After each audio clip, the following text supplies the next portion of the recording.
latest satellite animation, makikita nga natin yung kumpol ng kaulapan na dala ng bagyong si Tino ay nakakaapekto pa rin sa nakararaming bahagi ng ating bansa, in particular dito nga sa may bandang Southern Luzon area, Visayas at ilang bahagi ng Mindanao. Samantala, sa labas ng ating air responsibility, yung binabanggit naman nating isang tropical depression na may potential ding maapektuhan ng ilang bahagi ng ating bansa ngayong darating na weekend.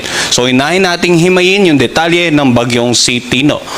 So, dito nga, makikita natin, pinalaki po natin yung image para mas malawak, mas malinaw na makikita natin yung malawak na kaulapang dala ni Tino ay talagang sa kasalukuyan nakaka-apekto pa at posible pa rin magdulot hindi lamang ng pag-ulan kundi yung mga malalakas na bugso ng hangin sa ilang bahagi nga na nakararaming bahagi ng Visayas and Southern Luzon area. Kanina alas 4 ng hapon ang sentro o ang mata ng bagyong si Tino ay nasa may bandang Patnongon, Antique area. Taglay nito ang lakas ng hangin, umabot po na hanggang 130 kilometers per hour. Malapit sa gitna nito at ang pagbugso ng hangin aabot hanggang 180 kilometers per hour.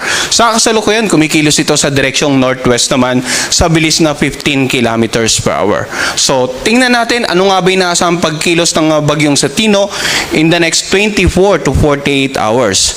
So, sa pinaka-latest forecast track ng Pag-asa, patungkol nga sa direksyon ng bagyong si Tino, ito yung tinatayang 2 o'clock this afternoon na location ng sentro na ng bagyong si Tino at inaasahan natin na bukas ng madaling araw ay nandito siya sa coastal waters ng Linapacan, Palawan. So makita natin patuloy na pagkilos, At bukas naman ng hapon, inaasahan natin na andito na siya sa 305 kilometers west ng Coron, Palawan.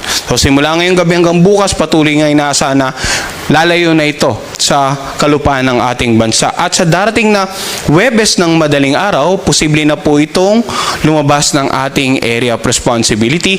Then Huwebes ng hapon, nandito na sa may bandang napakalayong distansya na 935 kilometers west ng Southern Luzon.